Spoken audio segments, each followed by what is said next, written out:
اب بات کرتے ہیں اس شخص کی جس کا فتنہ اس زمانے میں بھی تھا اور آج بھی اس کا فتنہ باقی ہے۔ وہ بدبخت کون تھا؟ مرزا غلام احمد قادیانی۔ یہ 1839 یا 1840 عیسوی میں پیدا ہوا اور 1886 میں مرزا نے اپنی نبوت کی بنیاد رکھنا شروع کی، جو کہ جھوٹے اور عجیب و غریب من گھڑت الہام اور کشف وغیرہ پر مبنی تھی، جو کہ آج بھی اس کی بدنام زمانہ کتاب براہین احمدیہ میں موجود ہے۔ اس کے بعد مرزا قادیانی نے 1901 ایئر میں حقیقی نبوت کا دعویٰ کر دیا۔ یہ شخص انبیاء کرام کا نہایت گستاخ تھا۔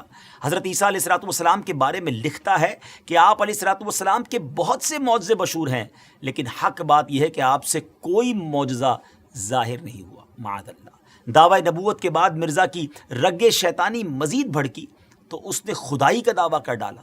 لکھتا ہے کہ میں نے نیند میں اپنے آپ کو ہو بہو اللہ دیکھا اور میں وہ اللہ ہوں۔ پھر میں نے آسمان و زمین بنائے اور کہا ہم نے آسمان کو ستاروں کے ساتھ سجایا ہے۔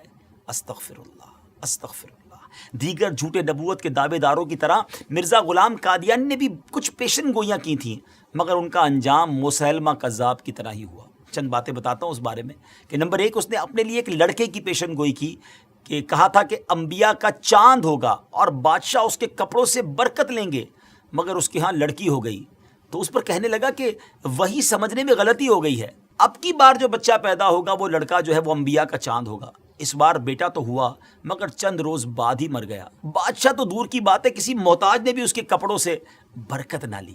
نمبر 2، اس نے ایک اور پیشن گوئی کی کہ آسمانی بیوی کی پیشن گوئی کی اور اپنی چچا زاد بہن احمدی کو خط بھیجا کہ اپنی بیٹی محمدی بیگم میرے نکاح میں دے دے۔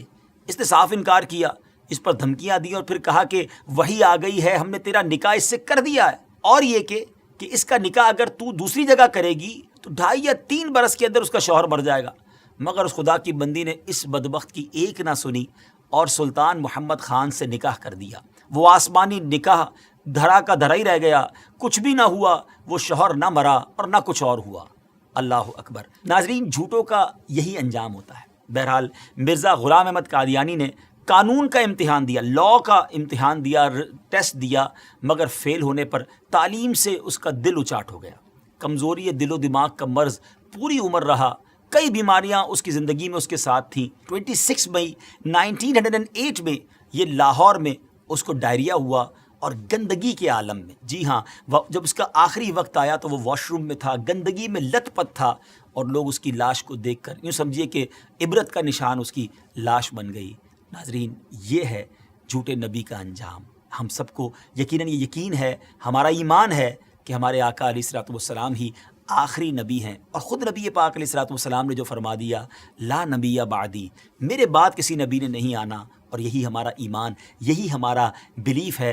لیکن ایک بات یاد رکھنی ہے کہ اس طرح کے دعوے کرنے والے، اس طرح کی جرت کرنے والے، اس طرح کا کلیم کرنے والے لوگ اور بھی آئیں گے، کیونکہ علماء کرام نے نبی پاک علیہ السلام کی احادیث سے جو ایکسٹریکٹ کیا ہے، جو شرح بیان کی ہے، وہ یہی ہے کہ قیامت سے پہلے اور بھی نبوت کے دعوے دار آئیں گے۔ ہو سکتا ہے اس دور میں، ہو سکتا ہے کچھ دنوں کے بعد یا کچھ سالوں کے بعد، لیکن مسلمانوں کا شروع سے یہ عقیدہ رہا کہ ان جھوٹے دعوے داروں کی طرف کوئی توجہ نہیں کرنی۔ ہم سب کا عقیدہ، ہمارا بلیف اتنا مضبوط ہونا چاہیے، اور ہے الحمدللہ کہ ہمارے آقا علیہ السلام ہی آخری نبی ہیں۔ کیا خوبصورت قرآن پاک کی سورہ احزاب کی آیت نمبر 40 ہے نا، اللہ تعالیٰ قرآن مجید میں کیا ارشاد فرماتا ہے؟ ما کان محمد ابا احد من رجالکم ولکن رسول اللہ وخاتم النبیین وکان اللہ بکل شیء علیما۔